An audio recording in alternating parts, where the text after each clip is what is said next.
जय हिंद, जय भारत। रेबल सदानंद आप लोगों के बीच में मैं हूं और देख रहा हूं किस तरीके से देश के राजनीतिक पटल में नई नई जो डेवलपमेंट्स हो रही हैं, सरकारी तंत्र कैसे काम करती है इस कोरोना के दौर में, वो आप लोगों ने भी देखा और मैं भी देख रहा हूं और समस्त भारत के लोग जो नागरिक हैं देश विदेश में वो देख रहे हैं। भाई और बहनों, आज एक छोटा सा मुद्दा मुझे लगा कि एक ऐसा पहल चल रहा है, एक आंदोलन चल रहा है, लेकिन जो मीडिया में कवर नहीं किया जा रहा। आखिर वो आंदोलन क्या है, आखिर वो कौन सा आंदोलन है जो मीडिया में छुपाया जा रहा है। तो मैंने देखा कुछ वीडियोस वायरल हुए थे रेलवे के कर्मचारियों के द्वारा कि रेलवे के जो कर्मचारी प्रोटेस्ट कर रहे हैं, वो संघर्ष कर रहे हैं कि किसी तरह हमें बचाया जाए। बताना चाहूंगा, माननीय प्रधानमंत्री जी ने, मोदी जी ने बोला था, मैं देश नहीं झुकने दूंगा, मैं देश नहीं बिकने नहीं दूंगा। माननीय प्रधानमंत्री जी, आप देश तो नहीं बिकने देंगे, लेकिन देश की सारी चीजों को तो आप बेच ही रहे हैं। आपने बीएसएनएल का हालात देख लिए, ओएनजीसी का हालात हम देख ही रहे हैं। लेकिन आज मैं बात करूंगा भारतीय रेलवेज के ऊपर, जो कि हमारे जीवन का एक बहुत महत्वपूर्ण हिस्सा है। रेलवेज जो लाखों करोड़ों अरबों लोगों की दिल की धड़कनें एक जगह से दूसरे जगह पहुंचाने तक, माननीय रेल मंत्री श्री पीयूष गोयल जी ने क्लैरिफाई किया था कि हम 151 ट्रेन जो है प्राइवेट ऑपरेटर्स को देंगे।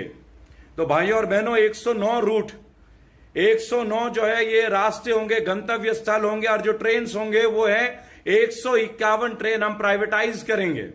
और इसके लिए हम रिक्वेस्ट फॉर क्वालिफिकेशन करेंगे, RFQ, रिक्वेस्ट फॉर क्वालिफिकेशंस। माननीय रेल मंत्री जी, माननीय प्रधानमंत्री जी, सम्मान पूर्वक मैं आपको एक बात आज कहना चाहूंगा कि जब हम इतने बड़े ट्रिलियन इकोनॉमी की बात करते हैं, कभी निर्मला जी 20 लाख करोड़ की पैकेज की बात करते हैं, अगर आप प्रशासनिक तौर पे, अगर आपकी गवर्नेंस इतनी मजबूत है, तो आप रेलवेज को निजीकरण क्यों कर रहे हैं? एक तरह से ये तो बेचा जा रहा है ना। अगर आपकी प्रशासन इतना मजबूत है, आपकी गवर्नेंस इतनी ऑनेस्ट है, अगर आपकी क्षमता है, मैं तो आपकी कार्य क्षमता के ऊपर प्रश्न उठाऊंगा रेलवेज के ऊपर। इससे पहले भी बहुत रेल मंत्री हमने देखे हैं, नीतीश कुमार जी को देखा है, लालू प्रसाद जी को देखा है, ममता बनर्जी जी को देखा है। माननीय पीयूष गोयल जी, मैं आपका सम्मान करता हूं, क्योंकि कोई भी ट्वीट करता है तो आप उनका उत्तर देते हैं। निजी तौर पे मैं इस बात के लिए आपका सम्मान करता हूं, परंतु मुझे लगता है कि आप एक चार्टर्ड अकाउंटेंट पेशे से, जो मुझे बताया गया है, जितनी की जानकारी मुझे मिली है, मैं नहीं जानता वो सही है या गलत है। माननीय पीयूष गोयल जी, क्या आपको कभी नहीं लगा कि रेलवेज का निजीकरण नहीं होना चाहिए?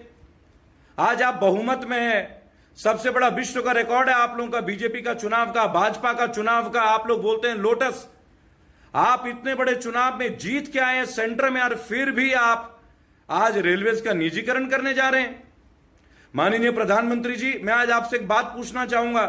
सरकारी अस्पताल और प्राइवेट अस्पताल, अगर प्राइवेट अस्पतालों में हम जाते हैं, लाखों करोड़ रुपए हमसे बिल ले लिए जाते हैं, और तो डेड बॉडीज के ऊपर भी बोलते हैं कि तो जिंदा है। और ऐसे कितने उदाहरण मैक्स वगैरह हॉस्पिटल्स के आ चुके हैं, वो आपने देखे होंगे। ये वीडियोस हैं आपके पास, कोई मनगढ़ंत कहानियां नहीं है। रेबल कभी मनगढ़ंत कहानियां नहीं सुनाता। माननीय प्रधानमंत्री जी, जब हम प्राइवेट अस्पतालों में लड़ नहीं सकते क्योंकि वो अपने मनमर्जी के चार्जेस लेते हैं, आप रेलवेज को प्राइवेटाइज कर रहे हैं। आप मुझे एक बात बताएं, कल को रेलवे में हम किसके खिलाफ कंप्लेन करने जाएं जब हमें असुविधा होगी? वैसे ही हमारी शिकायतों को तो कोई सुनता नहीं है। आम भारतीय नागरिकों का, मध्यम वर्ग के जो लोग हैं, middle class people, the people who belong to lower middle class, the people who belong to the poor community, below poverty line, and the people of middle classes, everyone, each of them is suffering in your governance. और आज आप हम सब का जो गर्दन है, गर्दन, उसको प्राइवेट हाथों में सौंपने जा रहे हैं। क्या ये आपका गवर्नेंस है? ये है आपका गुजरात मॉडल? आप इस गुजरात मॉडल की परिभाषा करना चाहते हैं हमारे साथ?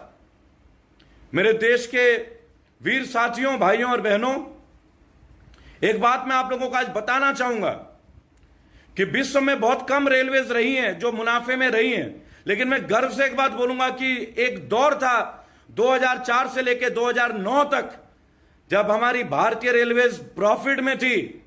माननीय पीयूष गोयल जी, आपको मैं एक बात बताना चाहूंगा, रेलवे मंत्रालय आपके पास है, आप रेल मंत्री हैं, आप लोगों की दुखों को सुनते हैं, लेकिन क्या आपको यह नहीं लगता कि ये जो प्राइवेटाइजेशन किया जा रहा है, मन मर्जी से सब चीजें होंगी, सुविधाओं के नाम पे हमसे शुल्क वसूला जाएगा, जो कि आज हो रहा है।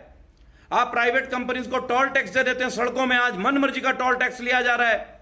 आप आगरा एक्सप्रेसवे देख लीजिए, आप लखनऊ एक्सप्रेसवे देख लीजिए, यमुना एक्सप्रेसवे देख लीजिए, कहीं भी चले जाए हमें लूटा जा रहा है। और अब आप लोग लूटों का जो ये बाजार है, जो लूट का बाजार है, अब ये सारी सरकारी तंत्र में घुस रहा है, लेकिन आप लोगों को पता नहीं है कैसे अच्छे गवर्नेंस लग रही है। माननीय प्रधानमंत्री जी, आप कहते हैं देश झुकने नहीं दूंगा, देश बिकने नहीं दूंगा, तो इस तरह से तो देश बिक ही रहा है, इस तरह से तो देश बिक रहा है। आपने ट्रेन बेचने का निर्णय नहीं लिया, आपने भारतीय लोगों से ना पूछा ना कुछ किया। आपके हिसाब से, रेलवे मंत्री के हिसाब से जो आप लोगों की है कि अगर हम इस तरह का इन्वेस्टमेंट लाते हैं रेलवे में प्राइवेटाइजेशन को, तो 30,000 करोड़ का हमें एक रकम हासिल होगा। और बहुत सारे जो ट्रेन है वो मेक इन इंडिया के अंतर्गत चलेंगे। मुझे एक बात समझाने का प्रयास करें, अगर ट्रेन मेक इन इंडिया के अंतर्गत बनेंगे तो प्राइवेटाइज करने की क्या जरूरत है? क्या मेक इन इंडिया सरकारी तंत्र के नीचे नहीं आती है क्या? ये आपका कमाल का कंसेप्ट कि ट्रेन बनाएंगे मेक इन इंडिया में, लेकिन रेल को कर देंगे प्राइवेटाइज्ड। ये किस तरह का आपका फैसला है? किस तरह का डिसीजन है? आप विचार करें, आप सोचें कि आप क्या कह रहे हैं। आपके कथनी में और करनी में जमीन आसमान का फर्क आ रहा है। इस तरह से तो आपने पानी में जहाज भी चला लिया था। देखिए, हर वक्त जुमले से काम नहीं चलेगा। पहली बात, आप हम लोगों को दूसरों के हाथों में सौंप देंगे। आप इसलिए प्रधानमंत्री बने माननीय प्रधानमंत्री जी, क्या आप हम लोगों की गर्दन प्राइवेट हाथों में दे दें? अरे अगर एक सशक्त सरकार हो, एक मजबूत सरकार हो, एक स्थिर सरकार हो, और अगर एक उम्दा सरकार हो, वो अपने सरकारी तंत्र को मजबूत करेगा, ना कि प्राइवेटाइजेशन को। आप तो प्राइवेटाइजेशन को बढ़ावा दे रहे हैं। ये किस तरह का इंसाफ है? हम तो पहले ही प्राइवेटाइजेशन से परेशान थे, प्राइवेट अस्पतालों से परेशान थे, प्राइवेट नर्सिंग होमों से परेशान थे, प्राइवेट कोल ऑपरेटर से परेशान थे। जिस तरीके का, देखिए बीएसएनएल इतना सस्ता सर्विस देता था, इतनी सस्ती सर्विस हमें मिलती थी, आज दुनिया भर के आपने प्राइवेट ऑपरेटर ला दिया। आज हमारी हालत क्या हो रही है? अरे भाई, लोग गवर्नमेंट का, अब मैं आपको बताता हूं, देखिए कोरियर सर्विस का उदाहरण दे रहा हूं आपको। माननीय प्रधानमंत्री जी, रेलवे मंत्री जी श्री पीयूष गोयल जी अच्छे से सुने, और स्मृति ईरानी जी आप भी सुना, निर्मला सीतारमण जी आप भी सुने। आप लोग के विभाग में भी प्राइवेटाइजेशन आने वाला है। जिस तरह से आप लोगों का मैं डेवलपमेंट देख रहा हूं, मैं आप लोगों से एक बात, अपना अनुभव शेयर करना चाहूंगा। जब आप एक कोरियर करने जाओगे, 1 किलो तक का जो कोरियर होता है ना, वो 500 रुपए के ऊपर चार्ज लेते हैं प्राइवेट कोरियर वाले। उसी कोरियर को जब हम भारतीय डाक सेवा के द्वारा जाते हैं तो 70-80 रुपए में होता है। कितना बड़ा डिफरेंस है, क्योंकि वो प्राइवेट है और ये पब्लिक सेक्टर में, गवर्नमेंट के अंदर है, सरकारी है। भाइयों और बहनों, मैं दोबारा आपको बताना चाहूंगा ये बात, जब आप अपना कोई कोरियर करते हैं वजन का मुद्दे पैन इंडिया में, तो केवल 1 किलो से नीचे अगर हो या 1 किलो तक हो तो वो 700 रुपए ले लेते हैं नॉर्मल डिलीवरी के। लेकिन जब आप इसे भारतीय डाक सेवा के द्वारा भेजते हैं तो केवल 50 से 70 रुपए में आपका ये चला जाता है ऑल इंडिया में। मैं आपको बताऊं तो आप सोचिए कितना बड़ा पैसा लूटा जा रहा है प्राइवेट कोरियर के नाम से। इसी तरीके से जब हम सरकारी ट्रेनों में जाएंगे और प्राइवेट ट्रेनों में जाएंगे, हमें लूटा जाएगा, हमें लूटा जाएगा जिस तरीके से हमें लूटा जा रहा है। माननीय प्रधानमंत्री जी, क्या आप प्रधानमंत्री इसलिए बने थे कि हमें लूटा जाए? क्या यह आपके जुरिस्डिक्शन है? इस तरह से आप अच्छे दिन लाएंगे? मैं एक देश का नागरिक हूं और मैं देश से प्रेम करता हूं, सम्मान करता हूं और स्नेह करता हूं और आपका भी सम्मान करता हूं, लेकिन आपने तो हमें कहीं का नहीं छोड़ा। जब चाइना कुछ करता है हमारे अंदर घुस जाता है, आप कहते हैं चाइना का ऐप छोड़ दो, चाइना हमारे मैप बदलने में लगा, आप ऐप बदलने में लग जाते हैं। आखिर ये चाइना का ऐप आपके परमिशन से ही तो आए हैं ना इंडिया में। किसने लाया? इंपोर्ट कहां से होती है जब सरकार परमिशन नहीं दे तो? माननीय प्रधानमंत्री जी, आप भारतीय रेल को जो बेच रहे हैं, इनमें जो इतने कर्मचारी हैं, लाखों कर्मचारी, उनका भविष्य का क्या होगा? आपने पैरामिलिट्री फोर्सेस के पेंशन बंद कर दिए। माननीय प्रधानमंत्री जी, आपके ईमानदारी का पैमाना है जो मैं बता रहा हूं, और मैं खुल के बोल रहा हूं। मैं जानता हूं मेरे घर वाले भयभीत होते हैं, क्योंकि मैं आपके नहीं, आपके गवर्नेंस के विरुद्ध बोलता हूं। उन्हें मेरी फिक्र होती कि हमारे पुत्र की हत्या ना हो जाए। लेकिन माननीय प्रधानमंत्री, मैं विनम्र निवेदन करूंगा, हाथ जोड़ के आपसे एक बात पूछूंगा आज, और तहे दिल से आप मन की बात करते हैं ना, आज आप एक नागरिक की, रेबल सदानंद पति की दिल की बात को सुने। माननीय प्रधानमंत्री जी, आपने पैरामिलिट्री फोर्स और तमाम अलग सेंट्रल गवर्नमेंट के जॉब्स में से पेंशन खत्म कर दी। जिस पेंशन के आधार पर उनका जीवन चलता था, आपने एमएलए एमपीज की क्यों नहीं खत्म करी? माननीय प्रधानमंत्री जी, आप लोग तो 5 साल के लिए आते हैं, तो आपको जीवन भर के लिए पेंशन चाहिए। जो लोग अपना पूरा जीवन दे देते हैं अपनी नौकरी के लिए, 40 साल, तो उनकी आप पेंशन खा जाते हैं। ये कोई अच्छी बात है? ये आपका ज्यूरिसडिक्शन है? This is the way you give justice to people by being a prime minister of the great nation. I am very unhappy Honorable Prime Minister Shri Narendra Singh Ji Modi Ji, I am very unhappy with your decisions. Your decisions are so painful. They are not with logics.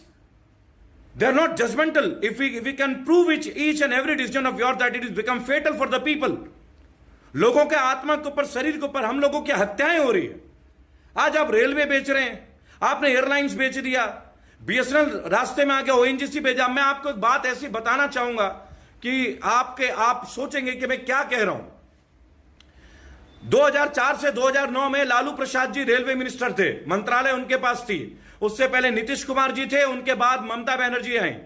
मैं आपको बताना चाहूंगा कि उनके rail मंत्री यानी 2004 से लेकर 2009 तक के शासनकाल में 20,000 करोड़ इंडियन रेलवेज का प्रॉफिट था. आप इंडिया टुडे के देखें इंटरव्यू को, जो कि एनजीसी का 25% सरप्लस में था. रिलायंस इंडस्ट्री का डबल अमाउंट था प्रॉफिट का, 20,000 करोड़. 20,000 करोड़. मैं ये समझ नहीं पाता हूं कि हम ये किस तरीके की बात करते हैं. और इस रिपोर्ट का एक केस स्टडी बना था आईआईएम के द्वारा, Indian institute of management Ahmedabad.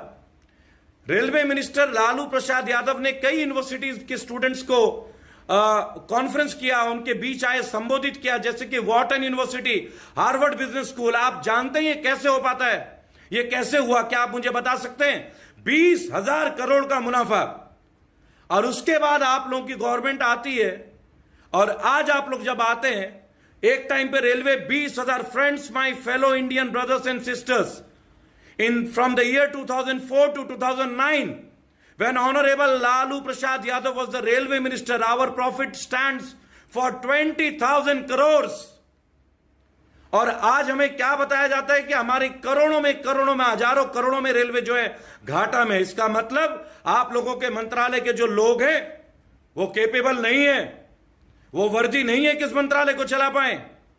मेरी कोई निजी टिप्पणी नहीं है. किसी भी सरकार का सक्सेस होना तब अच्छा लगता है जब सरकारी तंत्र सक्सेस होता है. अगर आप सरकारी विभागों को ही प्राइवेटाइज कर देंगे इस तरह से, तो कल आप सरकारी स्कूल जो कि गवर्नमेंट स्कूल है उनको भी आप प्राइवेट कर देंगे. यह है क्या आपका गुजरात मॉडल? माननीय प्रधानमंत्री जी, मैं तो वैसे भी आप लोगों के ईमानदारी के पैमाने से बहुत आहत हूं. मैं बहुत आहत हूं.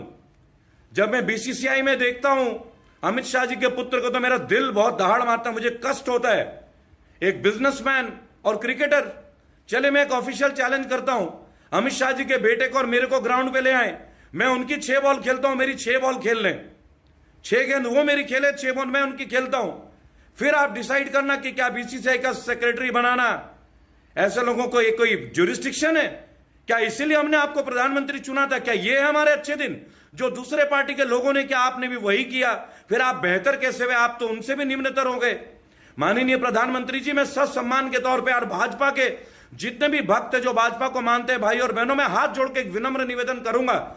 आप एक बात सोचें, लोगों की पेंशन खत्म कर दी गई. आप एक बात सोचें, बीएसएनएल खत्म हो गया, रेलवेज को प्राइवेट किया जा रहा है. अरे आप स्ट्रिक्टनेस लाइए ना, आप रूल्स लाइए, आप गवर्नेंस को बढ़ाइए, आप सरकारी तंत्र को मजबूत कीजिए, आप अपने मंत्रालय को मजबूत कीजिए, आप कैंटीन में अच्छा फूड दीजिए. आप ट्रेन के अंदर एक भी अच्छा फूड नहीं खिलाते. आपका राज्यकाल में आज ये आपका दूसरा सेशन है बतौर मंत्रालय के तौर पे, आप सेंटर में. इसके लिए तो आप कांग्रेस को दोष नहीं दे सकते ना. हर बात के लिए जो कांग्रेस को बोलेंगे, केजरीवाल को बोलेंगे. देखिए, मैं राहुल गांधी का सपोर्टर नहीं हूं, ना मैं केजरीवाल का समर्थक हूं, ना मैं किसी और का समर्थक हूं. लेकिन मैं एक बात आप लोगों से आज कहूंगा, ऐसी क्या बात थी कि 2004 से 2009 जब लालू प्रसाद जी रेलवे मिनिस्टर थे, 20,000 करोड़, भाइयों और बहनों, 20,000 करोड़ रेलवे प्रॉफिट में थी तब के टाइम पे. और आज हम घाटे में हैं, जबकि तब प्लेटफॉर्म टिकट 5 रुपए का होता था, आज 10 रुपए का है. इतना डबल रेट हो गया, फिर भी आप घाटे में. कमाल करते हैं. ना हमें तब अच्छा भोजन मिलता था, ना हमें आज अच्छा भोजन मिल रहा है. एक बात बताएं, रेल के यात्री, गरीब लोग, मजदूर लोग, आप ट्रेन प्राइवेट कर देंगे, वो अपने मनमर्जी का रेट्स लेंगे, आपको दुख नहीं होता? क्या आप हमारे अधिकारों को प्राइवेटाइज कर रहे हैं? ये तो हमारे अधिकारों को आप प्राइवेटाइज कर रहे हैं. फिर आप चौड़ा सीना होकर बोलते हैं, 56 इंच का सीना लेके मैं देश बिकने नहीं दूंगा, मैं देश झुकने नहीं दूंगा. और कैसे देश बेचा जाता है? ये तो कुछ दिनों से चाइना का प्रोपेगेंडा चल रहा है, नहीं तो ज्यादातर इंडिया के जो प्रोजेक्ट्स हैं वो तो चाइनीज कंपनी के पास हैं. तब आपने आंखें मूंद ली थी क्या? मुझे बहुत दुख होता है. रेलवे के प्रदर्शन का वीडियो मीडिया में नहीं आ रहा है. एबीपी न्यूज के रूबिका लियाकत जी, क्या बात है, आपको रेलवेज का कष्ट नहीं दिख रहा है? एलआईसी वालों का कष्ट नहीं दिखता? अगली वीडियो में मैं एलआईसी पे आऊंगा कि इतने बड़े बड़े प्रॉफिटेबल संस्थाओं को आप लोग कैसे कैप्चर कर रहे हैं। Actually you all are capturing us, लेकिन ये नहीं होगा। हम भारतीय हैं, हम गुलाम नहीं होंगे। हम दोबारा ईस्ट इंडिया कंपनी की तरह अपने ऊपर किसी को राज नहीं होने, चाहे वो कमल छाप हो चाहे कोई भी हो। भाइयों और बहनों, हमारा देश गलत हाथों में जा रहा है। जिन लोगों ने कहा था कि देश झुकने नहीं दूंगा, बिकने नहीं दूंगा, आज वो देश को बेच रहे हैं। बीएसएनएल बिका, बीएचईएल बिक रहा है, ओएनजीसी बिक रही है, सरकारी तंत्र बिक रहा है, रेलवेज बिक रहा है, एयरलाइंस बिक रहा है। अपने आंखें खोलिए। अब जब भी कोई राज्य में चुनाव है, आप महसूस करें। मैंने तो 2004 से 2009 की घटना बता दी, जब रेल मंत्री थे लालू जी। 20,000 करोड़ का मुनाफा था, और आज ये लोग इसलिए प्राइवेट कर रहे हैं, इससे कहते कि 30,000 करोड़ में आ जाएगा। एक काम कीजिए, भारत की जनता को बेच दीजिए, हम अपना खून भी बेच देंगे, ऐसे तो अरबों खरबों रुपए आ जाएगा। आप पीएम केयर बनाते हैं, उसको लाते नहीं है आरटीआई में। क्या अपने पार्टी के लिए फंड बना रहे हैं क्या आप? क्या बीजेपी के लिए केयर है? इसको फिर सीधा कर देते ना, बीजेपी केयर फंड। इसे पीएम केयर फंड बनाने की क्या आवश्यकता थी?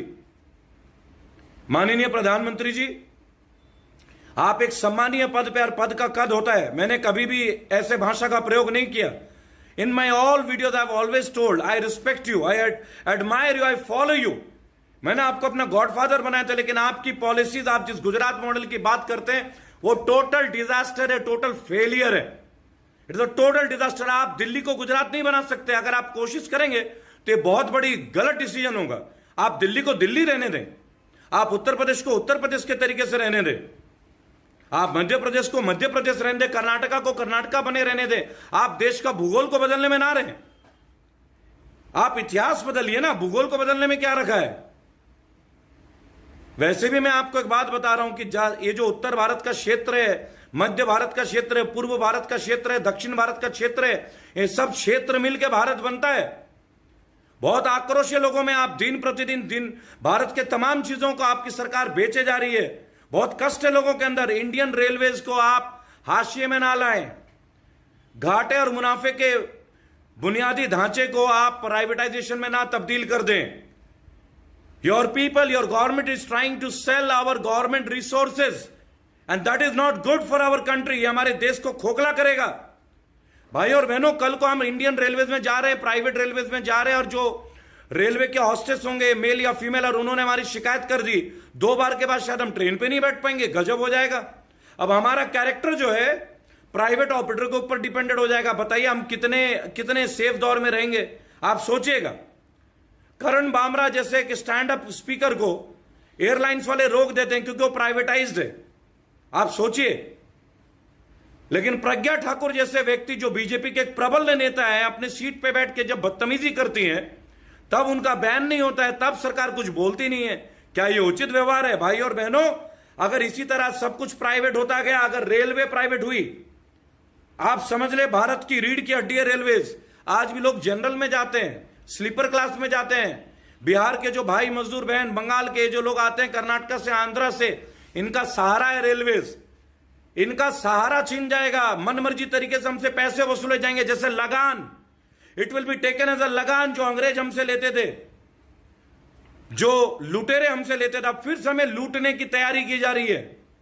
आप ये सोचिए, वो कहते हैं कि 151 ट्रेन 109 रूटों में हम करेंगे। ठीक है जी।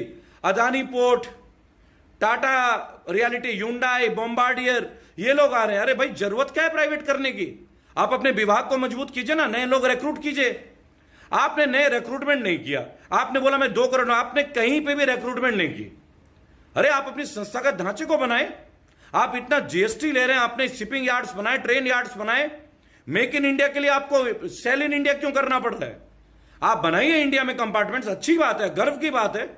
मेट्रो के कोचेज आप बना रहे, बहुत ही गर्व की बात है, मुझे अच्छा लगा। लेकिन इसका यह मतलब तो नहीं हो जाता ना कि आप इस चीज को प्राइवेटाइज कर दें। धीरे धीरे बीजेपी की जो गवर्नेंस है, ये भारत के तमाम प्रॉफिट मेकिंग संस्थाओं में घुस रही है। उनको लॉसेस का हवाला दे कि हमें गुलाम बनाने की तैयारी की जा रही है। मैं रेबल सदानंद पति 15 अगस्त को अपनी फाउंडेशन अपने देश को समर्पित करूंगा, और हम नहीं रुकेंगे। और मैं जानता हूं लाखों करोड़ों भारतीय, जो भी मेरे दक्षिण भारत के साथी हैं, जम्मू कश्मीर के साथी हैं, आंध्र प्रदेश के साथी हैं, पश्चिम बंगाल के साथी हैं, उड़ीसा के साथी हैं, पंजाब के साथी हैं। भाइयों और बहनों, मैं आह्वान करता हूं, आप आए। रेलवे के साथ अत्याचार किया जा रहा है, लाखों रेलवे के लोगों का हक छीना जा रहा है, इस तरह से लोगों को बेरोजगार किया जा रहा है। ये रोजगार क्या देंगे? भाजपा की सरकार तो हमें बेरोजगार कर रही है, सड़कों पे ला के बोले थे ना कि कोरोना में रोड में ना निकलो। अरे ये तो हमें रोड पे ले आए हैं, कोरोना की क्या जरूरत है? भाजपा की सरकार कहती थी ना कोरोना में रोड पे ना निकले। भाई और बहनों, ये तो हमें पहले रोड पे इसी तरह में रोड पे ले आ रहे हैं। वो दिन दूर नहीं जब हम गुलामी की जंजीरों में जकड़ेंगे। इंडियन रेलवेज को बचाइए, #सेव इंडियन रेलवेज, ज्वाइन कीजिए रेबल सदानंद पति को। तमाम लाखों करोड़ों रेलवे के कर्मचारियों को मेरा नमन। मैं आपके युद्ध में आपके साथ हूं। इंडियन रेलवेज को बचाने के लिए जो भी होगा, मैं अपनी जान की कुर्बानी देने के लिए तैयार हूं। जय हिंद, जय भारत।